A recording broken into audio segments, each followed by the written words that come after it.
I'm always a foreigner. I mean, even Iran in a way was a foreigner means you're somebody from outside. I am always a photographer from outside, going to a situation, taking photographs and going home.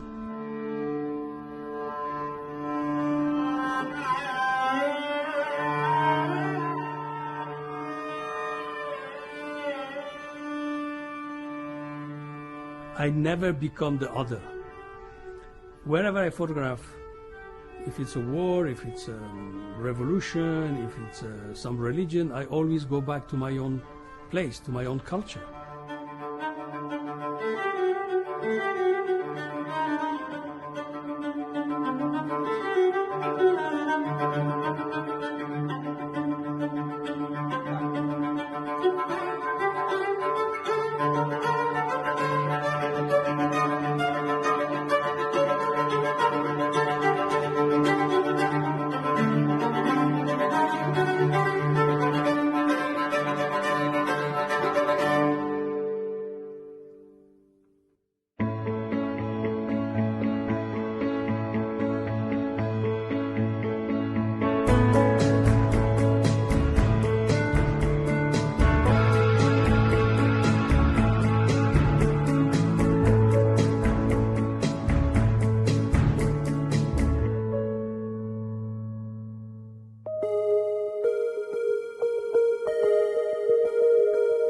For years, he has observed, interpreted, photographed, and described the realities he witnesses in a direct, extremely personal style, not only as he sees, but also how he wants to convey them to others.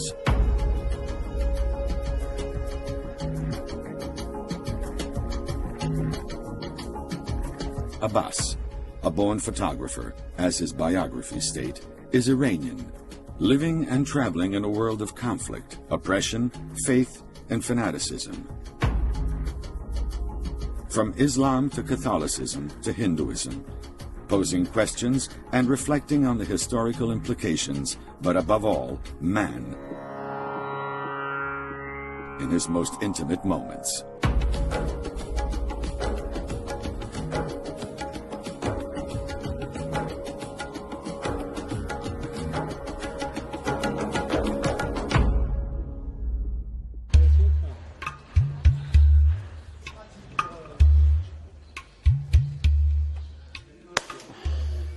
All right.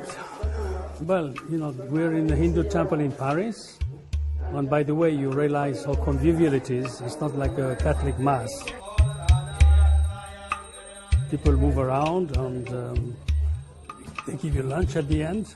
So you might think, you know, might ask what's the link between what I'm doing here today and the Iranian Revolution. I mean, it's really the Iran Revolution which made me interested in religions, because I could see the passion raised by the revolution in Iran. Then, of course, I got interested in Islam, Christianity, paganism, Buddhism, and now I'm doing Hinduism. So that's why I'm in this temple. I'm fascinated by religion because I don't understand why people believe. I still don't understand. And maybe they understand then.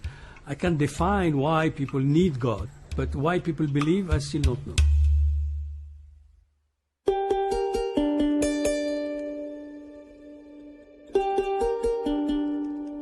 When I started my work on the resurgence of Islam and Islamism, it became very obvious at the beginning there were two elements. One was Islam, the religion, the faith, people's relation with God, which was not my problem. On Islamism, the political side, the ideology, it was totally different. They're telling you what to do, you know, and what you should think. So, this is Islam. This is a man praying in Indonesia. He's gone. It's a very nice picture. He's with God, you know. This is Islamism. It's a demonstration in Paris in favor of the whale. And you can see the violence inside the photograph. So I tried to be fair to my subject, and I didn't try to show only the Islamism, the ideology, but also Islam, because Islamism doesn't grow in the void. Islamism grows on Islam. So I had to show the relation between the two. And I did the same with Christians, I did the same with every other religion.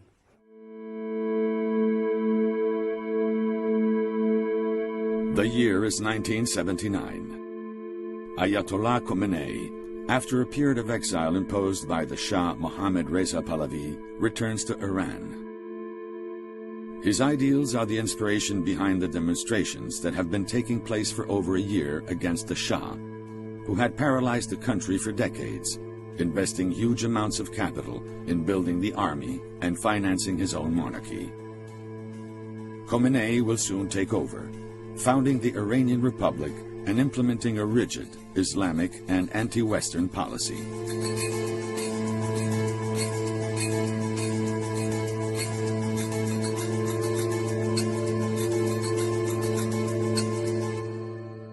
It was my country, my people, and my revolution, at least in the early stages, when the revolution was a national movement.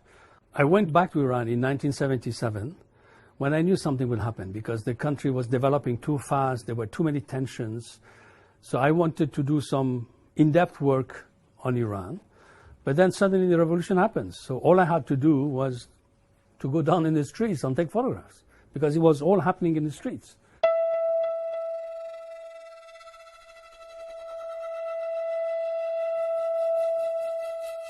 My own interpretation is that the people were taking revenge on the Shah because the Shah, with his regime, with the political police, the Savak, had humiliated every Iranian. Everybody thought that every other Iranian was a Savaki, a secret agent. People would not even talk to their brothers or their cousins because they were afraid of the Savak. That suddenly people perceive that the Shah is weak, the regime cannot control them, the Savak is he's not there, so they emboldened and they started the revolution. And so, as I said, it was a revolt and it became a revolution. When the American amnesty was taken up by the militants, I was in Paris. So I thought maybe the thing will be over within a day because Iranian militants had taken the American amnesty before and I was there. It was settled in a few hours.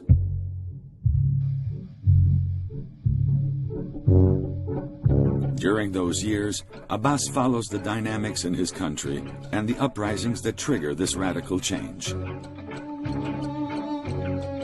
But his sense of belonging does not divert his eye, and he recounts every detail with a totally objective and critical spirit.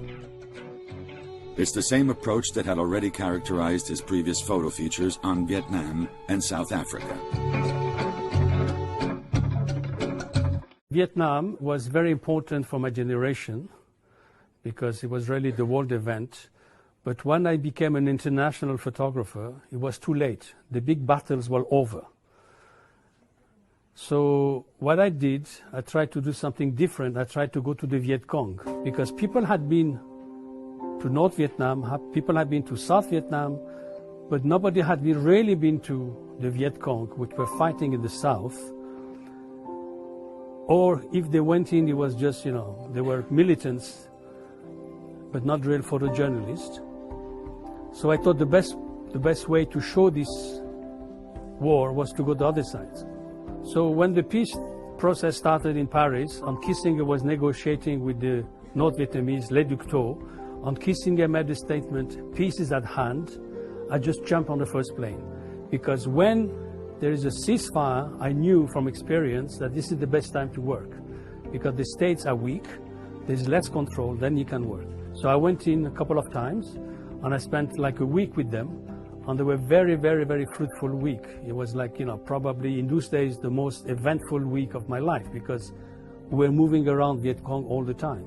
After I did that, I also went to North Vietnam. So I don't know, maybe I'm wrong, but I think I'm the only photographer who's covered 3 different sides of Vietnam. The South, the North, and the Viet Cong. Wars are very complex because there is a social element, the economic element, the psychic element, even sometimes spiritual element in the wars. So as a photographer, I always try to cover all these various aspects of a war. Battle is just one thing, the violence, the direct violence, 2 troops or 2 sides fighting is just one part of it. when you see a Viet Cong resting with his gun next to him, with his Kalashnikov next to him, it looks like a very sort of relaxing moment, intimate moment, but it's not. The war is still on. South Africa was very important in my life because there was apartheid, and I obviously was not in favor of apartheid. So I get there on the first day, of course, I go to the Ministry of Information, they welcome me, and they say, oh, Mr. Abbas, we have a school for policemen trainees. Do you want to photograph it? And I say, oh, this is propaganda, and they want me, you know, it's something they're proud of, and they want me to... I was just about to say, no, thanks, you know. Then I said, okay. So they take me to the school of policemen, and they're all naked to the waist, and they're all running, and, you know, and I see the colonel. Of course, they're all black, you know, and the colonel who runs the school is white. So they all stop, you know, and the colonel stands in front of them. I make a formal portrait. And you can see there's a lot of tension. And this photograph became an icon of apartheid. I mean, each time somebody wanted to illustrate apartheid, you know, they will have this white colonel, you know, in front of the blacks lined up.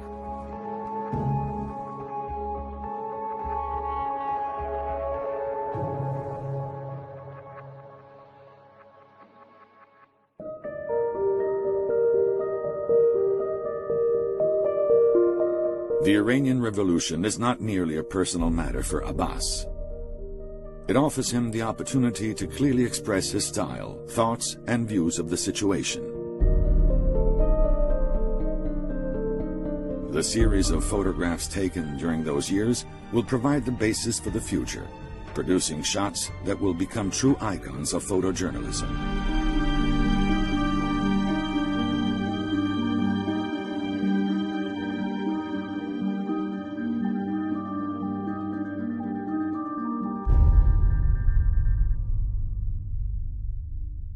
And I remember it very vividly. I mean, this is the situation. You can see a woman being lynched by demonstrators who then become revolutionaries. So there was a pro-Shah demonstration, and this woman was believed to be pro-Shah, so people are lynching her. You know, they're hitting her and they're dragging her. In these moments of action, you don't think, you just shoot. And of course, somebody would shout always, oh, don't take photographs, don't take photographs. And I would say, okay, this is for history. I would say it in Farsi. But the problem was not taking the photograph, the problem was showing it. Because in the evening, we'd get together with friends, we'd talk about my day's events. And my friends said, Abbas, you shouldn't publish this photograph because it shows the revolution in the wrong way. You know, it's suddenly, it's not... The violence is not from the regime, from the Shah's regime, it's also from us. So I said, sorry. I might be for the revolution at this stage, but I'm also a journalist, I'm a historian of the present, so my picture has to be seen now.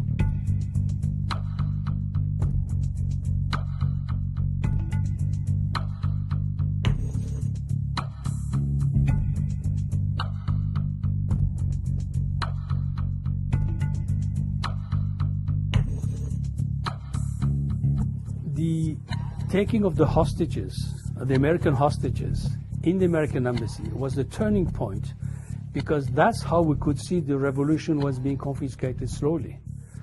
People will come in front of the embassy, they will demonstrate, and it went on, and it went on.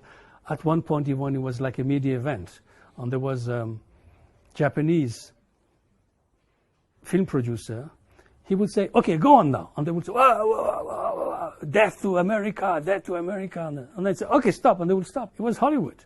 And then afterwards, you know, then the Americans, journalists will come to me and say, Abbas, please, something I don't understand. You know, they sing death to America, and then when it's finished, they come and invite me for tea.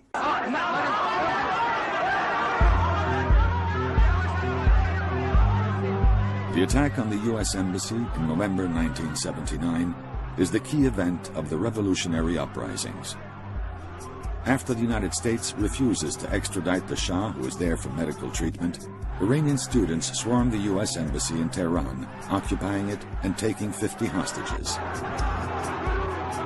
Almost 2 years will pass before they are released.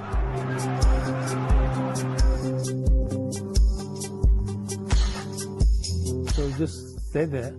On that day, if I look at my contact sheets now, I can see that, there were so many, it was media event because you have some important character and personality from the regime because he has bodyguards coming, but you can see also people selling food, like a fair. And you can see the journalists, you can see all the journalists, working. And I'm surprised when I look at my contact sheets now, I just shot 2 frames. And then one is obviously is the good one. And then I go photograph the journalists at work, TV crews. And then I come back, the last frame again is these 2 armed militants shouting in front of the element. And again, photography sometimes, you photograph something you're not aware of. It's only when you look at the contact sheet or when you look at your prints that you see it. There's a very element, there's something at the end of the picture, you can see the Statue of Liberty raising its hand the same way that the militants are. This is history giving you a little wink, That's what it is.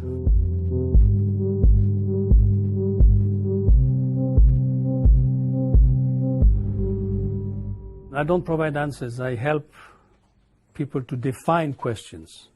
I ask the questions, but the answers are multiple. Sometimes I give my own answers in the text or even in the sequence of photographs. You see, again, this is why a sequence is important. The sequence really is your writing. It's your photography is not just one frame; it's just the whole thing. See, there are 3 times in photography. The first one is shooting, and this moment is emotional. But if you take this frame instead of that one, it's not by chance. It's defined by your culture, by your education, by your personality, by the fight you had with your girlfriend the night before, your emotions you felt, all these things feed you. But you're not thinking, you just do it, you just take it, almost automatically. You take this photograph, although they're fed. So the second part is the editing, which, we will see. So when you edit, you choose photograph. Then the third part, which is probably the most important one, is the sequencing.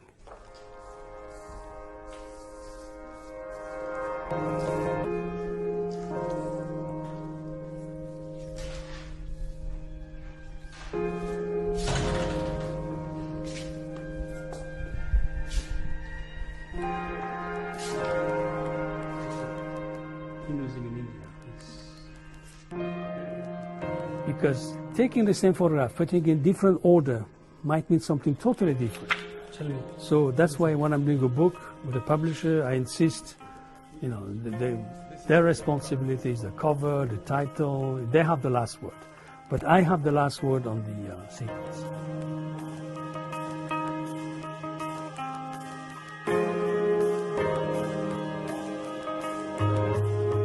My photography didn't change. I like to say I've been taking the same picture for 50 years. Same photograph in the same style. If you look at my photographs, what I like about them is the suspended moment. Suspended moment means I like to give the feeling that when I took the photograph, the people who were doing whatever they were doing kept on doing the same thing. They didn't stop for me. It wasn't a frozen moment. It was a suspended moment. That's my way of. And also, if you look at my photographs, think there are many elements. My best photograph, there are many things happening at the same time. There's something there, something there, something there, but there is a kind of harmony between what's happening. And this is what I call the suspended moment.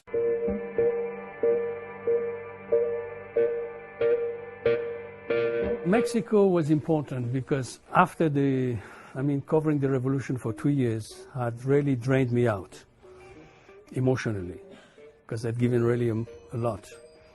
So I could see that the wave of Islamism raised by the Iranian Revolution was not going to stop at the borders of Iran. It was going to hit the whole of the Muslim world and maybe the rest of the world. Emotion, I wasn't ready, because, as I said, I was drained.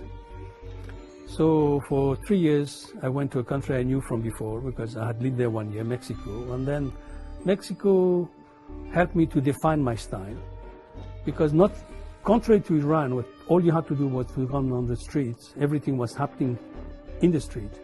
In Mexico, nothing was happening. There was no event. So I went to Mexico in, I think, 12 trips within 3 years, in and out. And then, I did 2 books, and it helped me define my aesthetics and my style of photography and become more intellectual.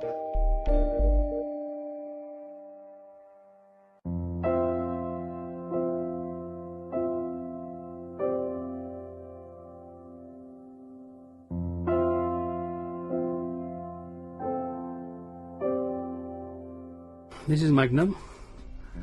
These were stamps to put either on prints or on dupes, color dupes. And of course, we don't distribute prints except for exhibitions, and we don't distribute dupes.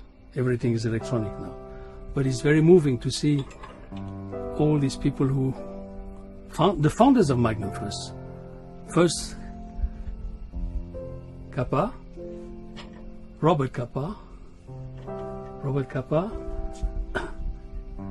Henri Cartier-Bresson, George Roger. Now where is Chim? Sorry, Chim is missing. But then we have people who left us, who died, like, of course, the 2 Capa brothers, Henri, Roger, Silverstone, But the good thing is we have some new names, but we don't have the latest one because the latest one don't use film, So we have some younger guy, Bendixson, and we have who else? Soth, Alex Soth. You can be nostalgic about this, but the other thing we have as well, which disappeared, are these, I mean, in a way, this is all my life, and there's more behind there, all my contact sheets. And the last one is number 152. Book number 100. I have 152 books. That's the last one there. We had contact sheets, but that's how they were kept.